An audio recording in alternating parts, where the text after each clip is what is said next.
Hi friends, నా పేరు Shravan Kumar. Welcome to Shravan vlogs. తెలంగాణలో రెవెన్యూ వ్యవస్థ బలోపేతం కోసం కొత్తగా జీపీఓ అనే వ్యవస్థను తీసుకొస్తుంది గ్రామపాలన అధికారులు.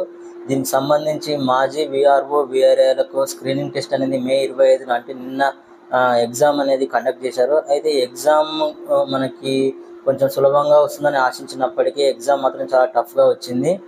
ఈ నేపథ్యంలో అసలు ఎగ్జామ్ ఎట్లా వచ్చింది, ఏమేమి క్వశ్చన్లు అడిగారు, మనకు సర్టిఫికేట్ వెరిఫికేషన్ ఎట్లుంటుంది అనే విషయాలను ఈ వీడియోలో పూర్తిగా చర్చిద్దాం. దీంతో పాటు భారతదేశం ఒక అచీవ్మెంట్ చేసింది. టాప్ 4 ఆర్థిక వ్యవస్థగా భారతదేశం నిలిచింది. ఈ విషయాన్ని మనకి నీతి ఆయోగ్ వెల్లడించింది. ఇట్లాంటి విషయాలను ఈ వీడియోలో పూర్తిగా చర్చిద్దాం. వీడియో నచ్చితే ఒక లైక్ చేయండి. కొత్తగా ఎవరైనా చూస్తున్నట్టయితే తప్పకుండా సబ్స్క్రైబ్ చేయండి. సో జీపీఓ ఎగ్జామ్ నిన్న మే 25న జరిగింది. మాజీ వీఆర్ఓ వీఆర్ఏలకి మొత్తం 10,954 జీపీఓ ఖాళీలకు సంబంధించి ప్రభుత్వం అనేది ఆర్థిక అనుమతులు ఇచ్చింది. అయితే వీటికిలో కొంతమంది వీఆర్ఓ వీఆర్ఏలు దీనికి అప్లై చేసుకున్నారు మళ్ళీ రెవెన్యూ వ్యవస్థలోకి వెళ్ళడానికి. వాళ్ళకి నిన్న మే 25న ప్రభుత్వం స్క్రీనింగ్ టెస్ట్ కండక్ట్ చేసింది. అయితే ఈ ఎగ్జామ్ ఎలా ఉందో మనం ఒకసారి తెలుసుకునే ప్రయత్నం చేద్దాం. మొత్తం ఇందులో కఠిన ప్రశ్నలు వచ్చాయి. ఇంగ్లీష్ క్వశ్చన్లతో ఇబ్బంది పడ్డారు అభ్యర్థులు. 28, 29 ఎంపికైన అభ్యర్థులు. ఇందులో మనకి ఎవరైతే ఈ స్క్రీనింగ్ టెస్ట్లో నుంచి ఎంపిక అవుతారో వాళ్ళకి 28, 29 తేదీల్లో సర్టిఫికేట్ వెరిఫికేషన్ అనేది ఉండే అవకాశం ఉంది. ఒకసారి ఈ ఆర్టికల్ చూద్దాం. దిశ పేపర్లో రాష్ట్ర వ్యాప్తంగా గ్రామ రెవెన్యూ వ్యవస్థను ఏర్పాటు చేసేందుకు గ్రామ పాలనా అధికారుల పోస్టులకు ఆదివారం పరీక్ష నిర్వహించారు. అన్ని జిల్లా కేంద్రాల్లోనూ పూర్వపు వీఆర్ఓ వీఆర్ఏలకు ఈ ఎగ్జామ్ జరిగింది.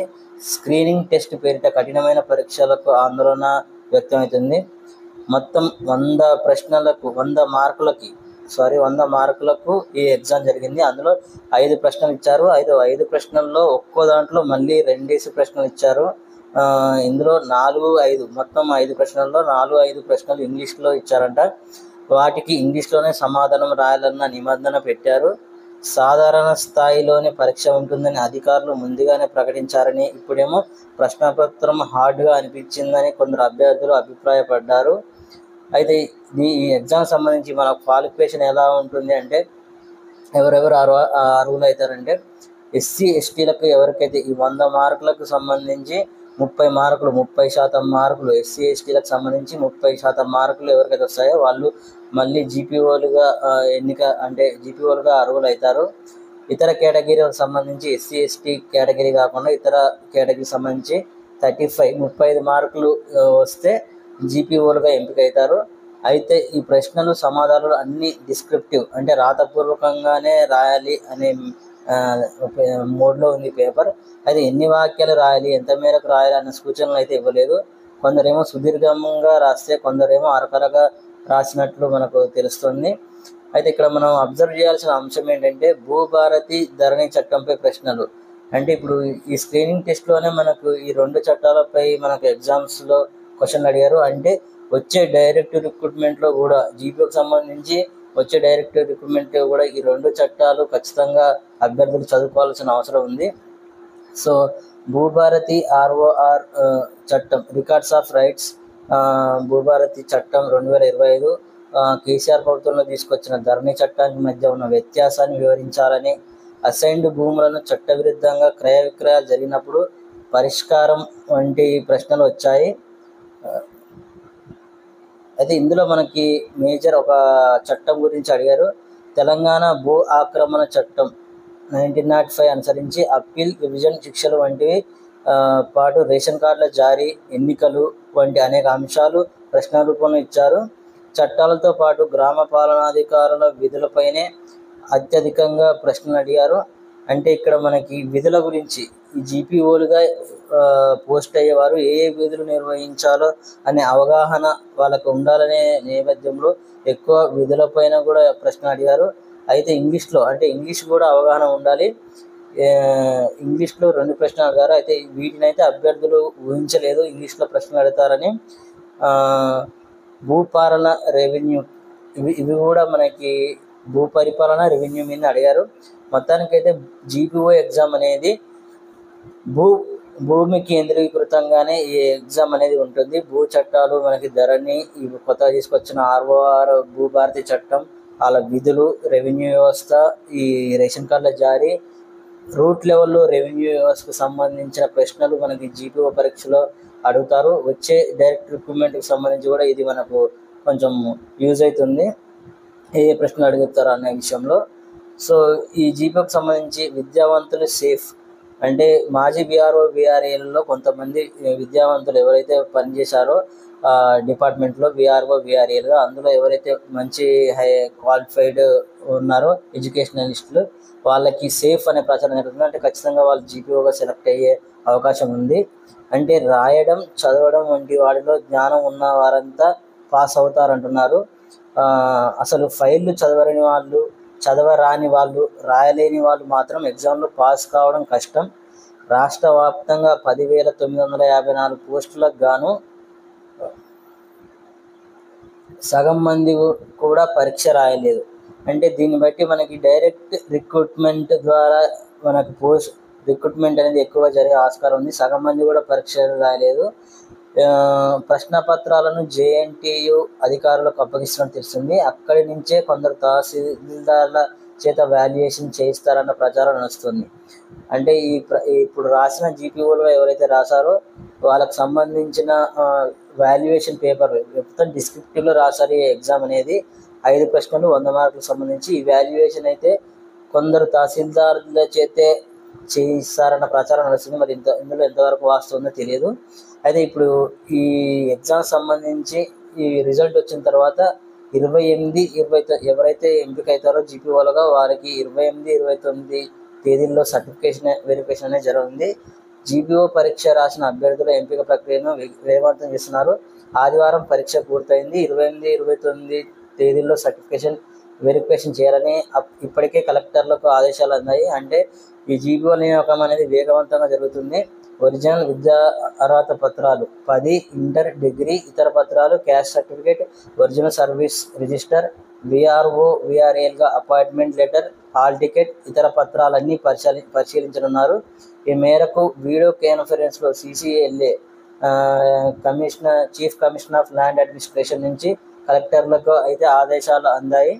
ఇందుకు 50 నుంచి 60 మంది అభ్యర్థులకు ఒక అధికారిని నియమించినట్టు తెలుస్తుంది. అంటే సర్టిఫికేషన్ వర్క్ సంబంధించి ఒక అధికారి 50 నుంచి 60 మంది అభ్యర్థుల సర్టిఫికేట్లను పరిశీలించనున్నారు. ప్రధానంగా నాయబ్ తహసీల్దార్లను ఇది ఎవరైతే చేస్తారో వాళ్ళు నాయబ్ తహసీల్దార్లో అపాయింట్ చేశారు. ఈ సర్టిఫికేట్ వెరిఫికేషన్ సంబంధించి వచ్చే నెల 2వ తేదీ నాటికి అంటే తెలంగాణ ఆవిర్భావ దినోత్సవం నాటికి GPOల నియామకం పూర్తి, అంటే మాజీ BRO VRAలకు సంబంధించిన GPO నియామకం పూర్తి కావచ్చని అంచనా వేస్తున్నారు. అయితే ఇది పూర్తి కాగానే మనకి డైరెక్ట్ రిక్రూట్మెంట్ ద్వారా ఎంతవరకు మనకు వచ్చే పోస్టులు ఉన్నాయో మనకు ఒక క్లారిటీ వస్తుంది. అందరినీ రిక్రూట్మెంట్ అంటే ఫలితాలు ప్రకటించకముందు సర్టిఫికేట్స్ అయితే ప్రకటించాలంటే అందరినీ రిక్రూట్ చేస్తారన్న భరోసా కలుగుతుందని VROలు అభిప్రాయపడుతున్నారు. అయితే మొత్తానికైతే ఈ పేపర్ అనేది GPO ఎగ్జామ్ పేపర్ అనేది టఫ్ వచ్చింది. అందులో మనకి రాష్ట్ర వ్యాప్తంగా మొత్తం 10,954 పోస్టులకి సగం మంది కూడా పరీక్ష రాయలేదు. అంటే 5,000 మంది 5,000 కంటే మనకి దాదాపు 7,000 పోస్టులకు మనకి డైరెక్ట్ రిక్రూట్మెంట్ ద్వారా వచ్చే అవకాశం ఉంది. ఇది కాకుండా మనకి ఇంపార్టెంట్ వార్త ఏముంది అంటే ఇవాళ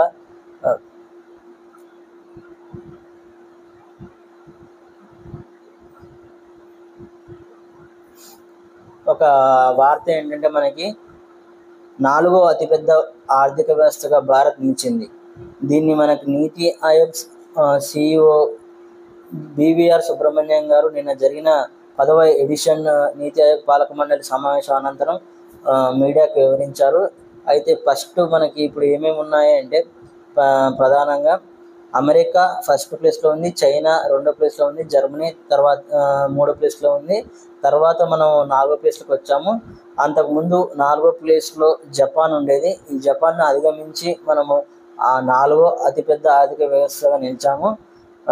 ప్రపంచంలోనే 4వ అతిపెద్ద ఆర్థిక వ్యవస్థగా భారత్ అవతరించిందని నీతి ఆయోగ్ CEO BVR సుబ్రహ్మణ్యం ప్రకటించారు.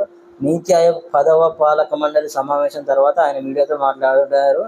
మొన్నటి వరకు 4వ అతిపెద్ద ఆర్థిక వ్యవస్థగా ఉన్న జపాన్ను ఇండియా అధిగమించిందని ఆయన మీడియాకు వెల్లడించారు. మన దేశ GDP ప్రస్తుతం $4 ట్రిలియన్ చేరుకుందని వివరించారు.